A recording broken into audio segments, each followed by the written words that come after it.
19 सितंबर 2023 नए संसद भवन में एक स्पेशल सेशन बुलाया जाता है जिसके अंदर Bharatiya Janata party women reservation bill को पेश करती है जो पिछले 27 सालों से अटका हुआ था। तो आइए दोस्तों जानते हैं इसके पीछे की पूरी कहानी कि एक्चुअल में हुआ क्या था। देखिए, किसी भी बिल को लोकसभा या राज्यसभा में पेश करने से पहले पीएम अपनी यूनियन कैबिनेट के साथ मीटिंग करता है और अगर कैबिनेट उस बिल को अप्रूव कर देता है उसके बाद उस बिल को पार्लियामेंट में पेश किया जाता है। यूजुअली ऐसा देखा जाता है कि जो कैबिनेट की मीटिंग है वो वेंसडे को होती है, मगर 18 सितंबर यानी कि मंडे को शाम 6:30 बजे कैबिनेट की एक अर्जेंट मीटिंग बुलाई जाती है जिसके अंदर ये फैसला किया जाता है कि अब पार्लियामेंट में वुमेन रिजर्वेशन बिल पेश किया जाएगा। और क्योंकि ये बिल वुमेन सेंट्रिक है इससे सभी वुमेन एमपीज को पार्लियामेंट में प्रेजेंट रहने को कहा गया था। वुमेन रिजर्वेशन बिल के बारे में जानने से पहले हमें ये जानना चाहिए कि इसकी जरूरत क्यों पड़ी। दोस्तों, अगर आज के टाइम में हम भारत में देखें तो वुमेन की जो पॉपुलेशन है और उनका जो पॉलिटिकल पार्टिसिपेशन है उसमें बहुत बड़ा डिफरेंस है। द हिंदू का एक आर्टिकल आता है जिसके अंदर वो एक सर्वे की रिपोर्ट पेश करते हैं जिसका नाम था नेशनल फैमिली हेल्थ सर्वे। आप गूगल पे सर्च करके भी इसको देख सकते हैं। दोस्तों, इसके अंदर वो बताते हैं कि इंडिया में विमेन ने मैन को आउट नंबर कर दिया है। पर 1000 मेल्स पर 1023 फीमेल्स है।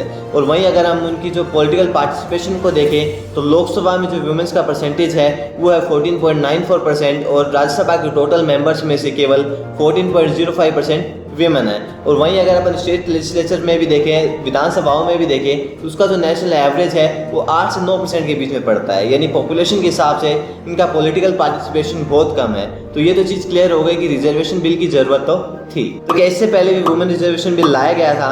देखिए दोस्तों, 1971 में यूएन इंडिया से रिक्वेस्ट करता है कि 1975 में हम इंटरनेशनल विमेन ईयर बनाने वाले हैं। तो ऐसे में आप हमको एक रिपोर्ट सबमिट कीजिए जिसमें आप इंडिया में वुमेन का स्टेटस बताते हैं। तो ये जिम्मा दिया गया है educational and social welfare ministry को। तो उसने एक कमेटी बनाई CSWI यानी committee on the status of women in India, जो एक रिपोर्ट निकालती है टुवार्ड्स इक्वालिटी नाम की, जिसमें वो बताती है कि इंडियन स्टेट जो है वो अपनी जेंडर इक्वालिटी की तरफ जो उनकी रिस्पॉन्सिबिलिटी है उसको पूरी करने में नाकाम रहा है और तभी से इससे रिलेटेड जो है एफर्ट्स स्टार्ट कर दिए जाते हैं। लेकिन 1987 में राजीव गांधी की गवर्नमेंट आती है जहां से ये मेन टॉपिक उठा था।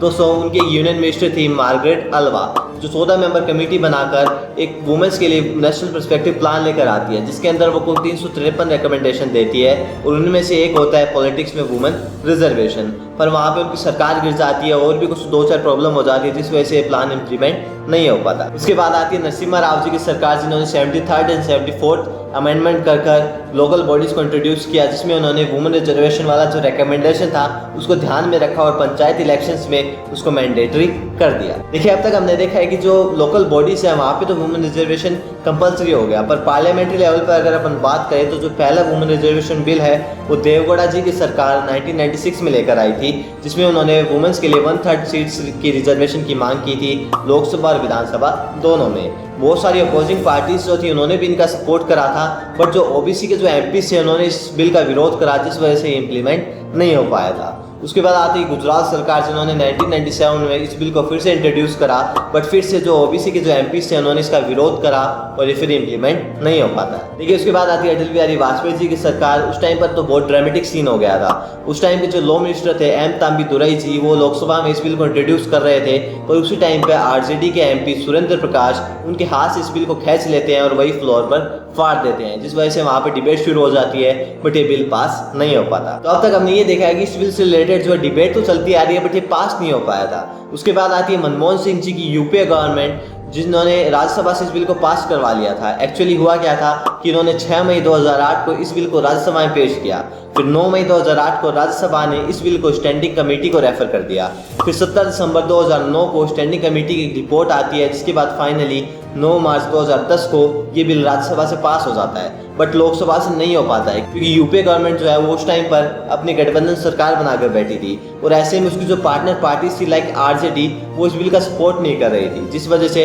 ये बिल जो है लोकसभा में पेश ही नहीं किया गया था। तो दोस्तों, अब आपको समझ में आया होगा कि जो डिबेट में कांग्रेस पार्टी कहती है कि ये बिल हमारा है तो वो क्यों कहती है। दोस्तों, उसके बाद 2014 में मोदी गवर्नमेंट आती है जो अपने मैनिफेस्टो में लिखकर लाते हैं कि हम वुमेन रिजर्वेशन बिल लेकर आएंगे। अब आप सोच रहे होंगे अगर 2014 में लिखकर लाए थे तो 2014 से 2019 के बीच में जो उनका टेन्योर था उस टाइम पर क्यों नहीं लेके आए। तो दोस्तों, उस टाइम पर ये वुमेन वेलफेयर के लिए दूसरी स्कीम्स पर काम कर रहे थे लाइक उज्ज्वला योजना, 3 तलाक और भी बहुत कुछ। 2019 में अगेन मोदी गवर्नमेंट आती है जो अपने मैनिफेस्टो में फिर से लिखकर लाती है कि हम वुमेन रिजर्वेशन बिल लेकर आएंगे, जो अब की बार वो ले भी आए हैं और बहुत सी अपोजिशन पार्टी भी उनका सपोर्ट कर रही है। दोस्तों, 2018 में राहुल गांधी ने ट्वीट कर कहा था कि अगर PM Modi women reservation bill लेकर आते हैं तो कांग्रेस उन्हें अनकंडीशनल सपोर्ट करेगी। दोस्तों, बीजेपी गवर्नमेंट ने इस बिल का नाम नारी शक्ति वंदन अधिनियम रखा है, जो नए संसद भवन का पहला बिल है, जिसके अंदर लोकसभा और विधानसभा दोनों में 33% रिजर्वेशन महिलाओं को देने की मांग की गई है। मतलब 543 में से 181 एमपी महिला होनी चाहिए। दोस्तों, अब इस बिल में कोटा विद इन कोटा की बात की गई है, जिसको समझना भी बहुत ज़्यादा ज़रूरी है।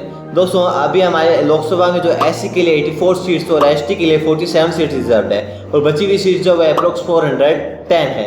तो ऐसे में जो एससी एसटी के लिए जो रिजर्व सीट्स है उनमें से भी 33% वीमेन होनी चाहिए, यानी जितने भी पर्सन उनकी इलेक्ट होकर आएंगे उनमें 33% वीमेन होनी चाहिए। और बचे हुए जो 410 मेंबर्स है, 410 जो सीट्स है उनमें से 33% वीमेन होनी ही चाहिए, यानी एससी एसटी के कोटा के अंदर भी वीमेंस का कोटा है, which is quota within quota. अब एक चीज़ और समझने की है कि ये जो रिजर्वेशन वाला सिस्टम है ये केवल लोकसभा के लिए मान्य है, राज्यसभा में रिजर्वेशन का कोई प्रावधान नहीं है, और सेम विधानसभा के लिए है, पर जिन राज्यों में विधान परिषद है उनके लिए नहीं है। 20 सितंबर को लोकसभा में वुमेन रिजर्वेशन बिल पेश किया गया, जिसको 454 मेंबर्स ने सपोर्ट किया और केवल 2 मेंबर्स ने इसका विरोध किया, और वो भी असादुद्दीन ओवैसी और उन्हीं की पार्टी के दूसरे मेंबर इम्तियाज जलील थे। और वहीं राज्यसभा में इसको 21 सितंबर को लाया गया, जिसमें 214 एमपी ने इसका सपोर्ट किया और एक भी एमपी ने इसका विरोध नहीं किया, क्योंकि लोकसभा में भी जिसने इसका विरोध किया था वो ओवैसी के पार्टी मेंबर्स थे और राज्यसभा में उनकी पार्टी का एक भी मेंबर नहीं है। इस वजह से राज्यसभा में इसका कोई विरोध नहीं हुआ। और इसी के साथ नारी शक्ति वंदन अभियान नई संसद भवन की बिल्डिंग में पास होने वाला पहला बिल बना। हालांकि इस बिल को लॉ बनने में थोड़ा समय लग सकता है, हो सकता है 2024 के चुनाव तक ये लागू हो जाए, अभी कुछ भी कंफर्म नहीं है। बट एक चीज़ कंफर्म है कि जिस दिन से ये कानून बनेगा उसके आगे 15 साल तक ये वैलिड रहेगा, और अगर सरकार चाहे तो इसको और आगे एक्सटेंड कर सकती है। क्या आपको लगता है कि इस बिल की मदद से देश में वुमेन एम्पावरमेंट को बढ़ावा मिलेगा? अपनी राय हमें कमेंट बॉक्स में जरूर बताइएगा। और आपको वीडियो कैसा लगा? अगर इन्फॉर्मेटिव लगा और वीडियो अच्छा लगा, इसमें आपको हमारी मेहनत दिखी, तो इस वीडियो को लाइक करके हमारे चैनल को सब्सक्राइब कर दीजिए। मिलते हैं नेक्स्ट वीडियो में। जय हिंद, जय भारत।